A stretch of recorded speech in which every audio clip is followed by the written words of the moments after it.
Hello बच्चों, समर्पण विद्यादान में आप लोगों का स्वागत है। कुछ बच्चों का कमेंट आया कि बोर्ड एग्ज़ाम नज़दीक हैं और लॉकडाउन की वजह से वो क्लासेस नहीं कर पा रहे हैं, उनके मैथ्स वीकर होते जा रहे हैं। तो मैंने सोचा कि बोर्ड एग्ज़ाम होने से पहले क्लास 10 का मैथ्स कंप्लीट कर दूं। तो एनसीईआरटी क्लास 10 का मैथ्स का होल सिलेबस यहाँ मैं कंप्लीट करवाऊंगा। फर्स्ट चैप्टर रेशनल नंबर से शुरू करूंगा। ठीक है, किसी बच्चे को कहीं कोई परेशानी होगी तो वो कमेंट करके बताएंगे या मुझे व्हाट्सएप करेंगे। ठीक है, तो अभी हम लोग फर्स्ट चैप्टर पढ़ेंगे, NCERT class 10 real numbers. Real numbers पढ़ने से पहले थोड़ा सा हम लोग नंबर्स के बारे में इंट्रोडक्शन जान लेंगे। पहले भी आपने पढ़ रखा होगा। ठीक है, मैं फिर से एक बार बतला देता हूँ। नेचुरल नंबर्स, नेचुरल नंबर्स किन्हें कहेंगे? 1 2 3, ये नंबर शुरू से बहुत पहले से काउंटिंग में यूज हो रहे हैं। ठीक है, लोग पहले भी चीजें गिनते थे, 1 2 3 4 करके गिनते थे। तो इस तरह से जो 1 से जो स्टार्ट हुआ, इन्हें हमने नेचुरल नंबर्स कहा। प्राकृतिक संख्या प्रकृति में बहुत पहले से है, 1 2 3। शुरू में हम लोग जीरो नहीं काउंट करते थे, क्योंकि जीरो बोल के कुछ नहीं था, या तो एक सम्मान लेना था या तो नहीं लेना था। बाद में आ गया जीरो का कॉन्सेप्ट, होल नंबर्स। तो इन नंबर्स के साथ जीरो एक ऐड हो गया और ये जो नया सेट बना, इन्हें हमने होल नंबर कहा। ठीक है, होल नंबर कहा तो फिर हमने यहां पे कुछ जाना कि ऐसे नंबर हैं जो कि 2 से डिविजिबल हैं, डिविजिबल बाय 2, उसको हमने इवन नंबर कह दिया। और नॉट डिविजिबल बाय 2 को हमने ऑड नंबर कह दिया। ठीक है, इवन नंबर हमेशा 2 इंटू ए के फॉर्म में होगा, क्योंकि वो 2 से डिवाइडेड होगा। कोई भी इवन नंबर होगा वो 2 इंटू ए के फॉर्म में होगा। और ऑड नंबर जो होगा हमेशा 2a प्लस 1 के फॉर्म में होगा, जहां पे ए कोई भी इंटीजर नंबर हो। ठीक है, तो अभी मैंने इंटीजर आपको कहा, तो अब आप पूछेंगे इंटीजर क्या है। तो होल नंबर बनाने के बाद भी लोग जब हिसाब रखना शुरू किए कि जब किसी को कुछ देना है, किसी से कुछ पैसे आए, किसी को कुछ दिया फिर आया, तो इस तरह से नंबर्स तो वही थे उनके पास, वो समझ नहीं पा रहे थे कि उसको कैसे नोट करें।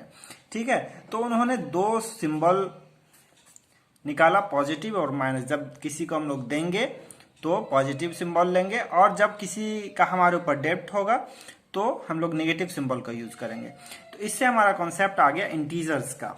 इंटीजर्स को नंबर लाइन पे ज्यादा बेहतर समझिए। ये नंबर लाइन पे जीरो होता है, जीरो के राइट हैंड साइड में पॉजिटिव इंटीजर्स होते हैं और लेफ्ट हैंड साइड में नेगेटिव इंटीजर होते हैं, -1 -2 इस तरह से। ठीक है, ये नेगेटिव इंटीजर होते हैं। जीरो को न्यूट्रल इंटीजर कहा जाता है। ठीक है, तो इंटीजर्स आप समझ गए। इंटीजर्स कौन से नंबर हो गए? जीरो से राइट हैंड साइड भी, लेफ्ट हैंड साइड भी, मतलब नेगेटिव, पॉजिटिव और जीरो, ये सारे मिलके बन गए हमारे इंटीजर्स। ठीक है, उसके बाद फोर्थ में हमने क्या पढ़ा? इंटीजर्स के बाद हमने पढ़ा, अच्छा, इंटीजर्स में हमने जाना कि कुछ नंबर्स ऐसे हैं, कुछ नंबर्स के प्रॉपर्टी के बारे में ऐसे जाना कि जो 1 एंड इटसेल्फ से डिवाइड है। ठीक है, इन्हें हमने क्या कहा? ऐसे नंबर जो which are divisible by 1 and itself are called prime numbers. इन्हें हमने प्राइम कहा। प्राइम को हम लोग कौन कौन से प्राइम नंबर? 2 3 5 7 इस तरह से हमारे प्राइम नंबर आते हैं। 2 से क्यों स्टार्ट हुआ, 1 क्यों नहीं हुआ? क्योंकि 1 से डिविजिबल है और इटसेल्फ, मतलब इसमें दो नंबर नहीं आ रहे हैं, जबकि प्राइम नंबर का क्या है? 1 एंड इटसेल्फ, दो कोई नंबर होना चाहिए, एक 1 के अलावा एक और नंबर होना चाहिए जिससे वो डिवाइडेड हो। जैसे 2 1 से भी डिवाइडेड है और 2 से भी डिवाइडेड है, 3 1 से भी डिवाइडेड है, 2 से भी डिवाइडेड है, बट 1 के साथ वो कंडीशन सेटिस्फाई नहीं हो रहा है, इसलिए 1 को हम लोग इस प्राइम नंबर के सेट में नहीं लेंगे। प्राइम नंबर 2 से स्टार्ट होता है और इस पे बहुत बार बहुत सारे क्वेश्चन पूछे गए हैं। ये हमेशा याद रखना है कि प्राइम नंबर 2 से स्टार्ट होता है, पहला प्राइम नंबर 2 है। ठीक है, बहुत लोग कंफ्यूज हो जाते हैं कि प्राइम नंबर 2 नहीं है, ये इवन है, कुछ भी है। ठीक है, तो इसको हमेशा याद रखना है। उसके बाद प्राइम नंबर के बाद जो प्राइम नंबर के अलावा जो नंबर बच गए वो कंपोजिट नंबर कहलाए, कंपोजिट नंबर्स। ठीक है, क्या क्या बच गए? 2 3 तो चला गया था, 4 6 8 इस तरह से जो नंबर बच गए वो कंपोजिट नंबर्स कहलाए। कंपोजिट नंबर के बाद हमारे पास क्या आता है? इसको कंपोजिट भी पढ़ते हैं बहुत लोग। ठीक है, रैशनल नंबर्स।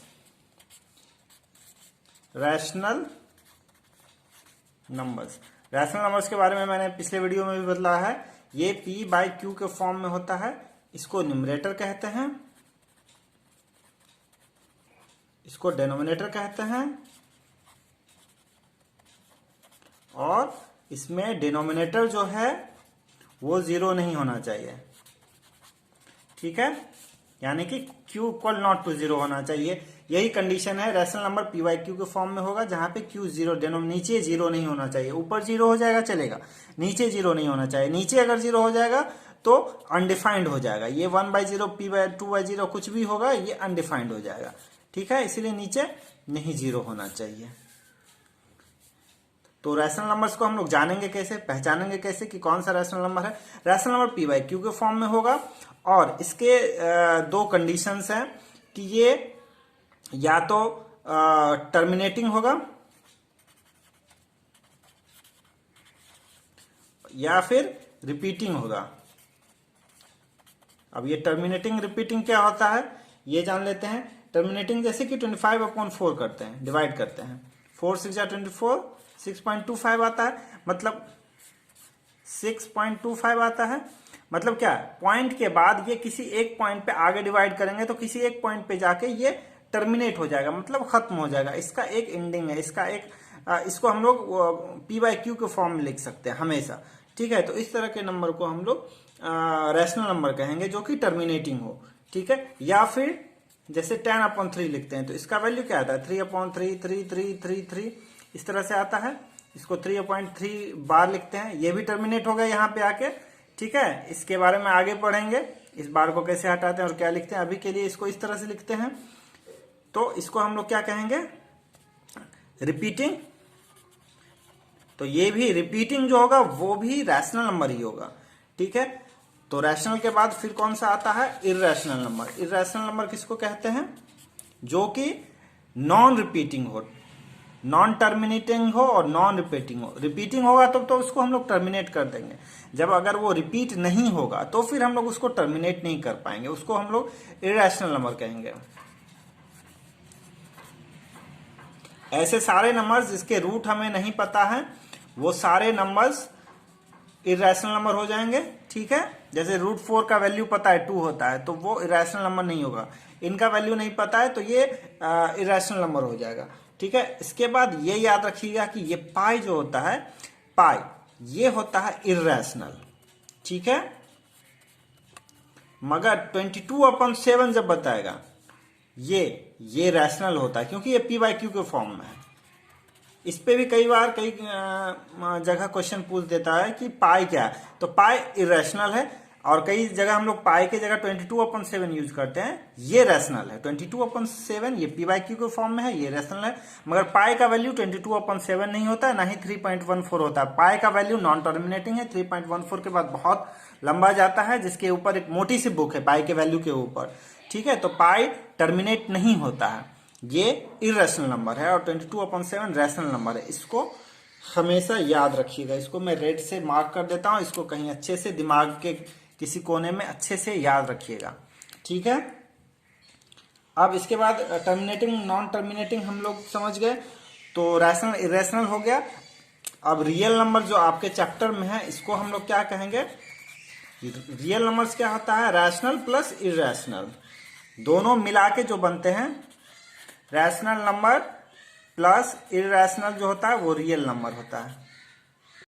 तो हमने क्या जाना कि इरेशनल नंबर के अलावा जितने सारे पीछे आपने नंबर पढ़ा वो सारे नंबर रैशनल नंबर होते हैं, और रियल नंबर के अंदर आता है रैशनल और इरेशनल, ठीक है। आपका ये जो फर्स्ट एक्सरसाइज है रियल नंबर, इसमें हमें पढ़ना है यूक्लिड डिवीजन लेमा। ये क्या है, यूक्लिड मैथमेटिशियन का नाम था, ठीक है। यूक्लिड्स डिवीजन लेमा ये है क्या। तो आपने बचपन में ये इतना बड़ा नाम है, इससे कुछ नहीं डरना। आपने बचपन में पढ़ा होगा कि dividend is equal to divisor into quotient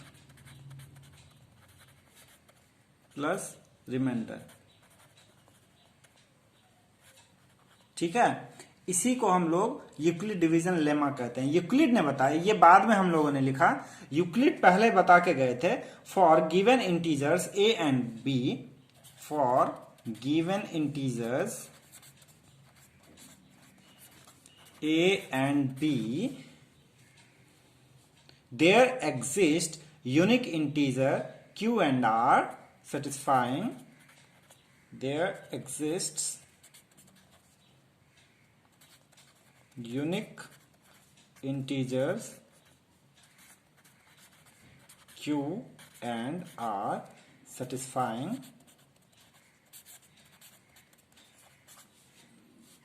a is equal to b q plus r, where r is greater than equal to 0 and less than b। ठीक है, ये है यूक्लिड डिवीजन लेमा। ठीक है, इसको हम लोग अब अपने भाषा में कैसे समझेंगे, यही है dividend equal to divisor into quotient plus remainder, dividend equal to divisor into quotient plus remainder, यही फॉर्मूला है। ठीक है, इसको यूक्लिड साहब ने इस तरह से बतलाया। इसको समझने में एक डिवाइड लेते हैं, जैसे कि 7 डिवाइडेड बाय 3। ठीक है, 3 2 जा 6 1 7, ये रिमाइंडर हुआ। इसको हम लोग क्या कहते हैं, रिमाइंडर। इसको कहते हैं कोशेंट, इसको डिवाइजर और इसको डिविडेंड। ठीक है, तो 7 इक्वल टू 3 इंटू 2 प्लस 1। किसी नंबर हम लोग 7 को इस फॉर्म में लिख सकते हैं 3 इंटू 2 प्लस 1, जहां पे कि ये सारे इंटीजर्स हैं। यही कहा ना यूक्लिड ने कि किसी भी नंबर को हम लोग ये इंटू ये प्लस ये इस तरह से लिख सकते हैं, जहां पे कि ये रिमाइंडर जो है, ये 1 जो है, किसी किसी में हम लोग जानते हैं कि रिमाइंडर 0 आता है, तो ये आर क्या हो सकता है, 0 हो सकता है। और less than equal to b, b क्या है, ये है डिवाइजर है, ये डिवाइजर है बी। ठीक है, तो इस बी से ये -3 नहीं पढ़िएगा, ये 3 है, ये है डिवाइजर। ये 3 से ये 1 हमेशा, रिमाइंडर जो होगा, रिमाइंडर हमेशा तो 3 से छोटा होगा ना, ये सोचिए। यहां पे जो आएगा ये इस नंबर से हमेशा छोटा होगा। ठीक है, तो यही यूक्लिड साहब ने कहा था, बाद में हमने उन्हें उसे dividend equal to divisor into coefficient plus remainder लिखा। ये है यूक्लिड डिवीजन लेमा। ठीक है, अब इस लेमा का यूज करके हम लोग बहुत सारे एचसीएफ के क्वेश्चन सॉल्व करेंगे और बहुत सारे और भी इसके यूज हैं, वो आगे हम लोग पढ़ेंगे। यहाँ पे हम लोग एचसीएफ निकालने के लिए यूक्लिड का ये डिवीजन लेमा यूज करेंगे। जैसे कि एक मैं बतला देता हूं, इस लेमा से एक यूक्लिड डिवीजन एल्गोरिथम आता है, यूक्लिड्स डिवीजन एल्गोरिथम। ठीक है, यूक्लिड डिवीजन एल्गोरिथम। इसको समझाने से पहले डिवीजन सबको जानते हैं, डिवीजन कैसे होता है। जैसे कि 8 डिवाइडेड 3 करना है तो हम लोग क्या करते हैं, 3 2 जा 6, रिमाइंडर 8, इस तरह से हम लोग डिवाइड करते हैं। मगर यूक्लिड डिवीजन जो एल्गोरिथम है वो क्या करता है कि यहां पे ये पूरा पूरा डिवाइड नहीं हुआ, तो अब इस 2 से इस 3 को डिवाइड करेंगे। ठीक है, ये 3 को यहां ले आएंगे, 2 1 जा 2, फिर से रिमाइंडर 1 बच गया, 3 - 2 1। ठीक है, अब फिर इस 1 को यहां 2 ले आएंगे, तो 1 2 जा 2। अब यहां पे 0 आ गया, तो यहां पे हम लोग खत्म करेंगे। लास्ट डिवाइजर ये है 1, तो ये 1 हो जाएगा एचसीएफ ऑफ 3 एंड 8। 3 एंड 8 का एचसीएफ वैसे भी हम लोग जानते हैं, 3 और 8 का एचसीएफ क्या होता है, 1 होता है, क्योंकि दोनों में कुछ भी कॉमन फैक्टर नहीं है 3 और 8 में। तो यहाँ पे हमारा इस डिवीजन इसी को हम लोग यूक्लिड डिवीजन एल्गोरिथम कहते हैं, ये इस तरह से। ठीक है, इस तरह से ये जो चला अंत में 0 तक, इसको एल्गोरिथम कहते हैं। ठीक है, इसको स्टेप वाइज लिखा जाता है, उसको मैं बता रहा हूं। पहले इस बात को समझ जाइए, इसको हमने कैसे डिवाइड किया। ये जैसे हम लोग डिवीजन करते हैं, जो रिमाइंडर आया फर्दर ये डिवाइड नहीं होगा इसमें, तो इसको यहाँ पे ले आएंगे, ठीक है, डिविडेंड की जगह पे, फिर इसको इससे डिवाइड करेंगे, फिर से 0 नहीं आया तो फिर इसको यहां ले आएंगे, फिर से डिवाइड करेंगे, अब 0 आ गया तो लास्ट ये जो बचा ये HCF हो जाएगा, ठीक है, ये एल्गोरिदम हो जाएगा। इसको हम लोग स्टेप 1 में क्या लिखेंगे, 8 = 3 × 2 + 2, ठीक है। जैसे कि एक बड़ा एग्जांपल लेता हूं, कोई नंबर है 4, फाइंड, एग्जाम क्वेश्चन रहेगा फाइंड HCF ऑफ 455 एंड 42, ठीक है, इन दो यूजिंग यूक्लिड एल्गोरिदम, ठीक है। यूक्लिड का एल्गोरिदम यूज करके हमें इन दोनों का HCF निकालना।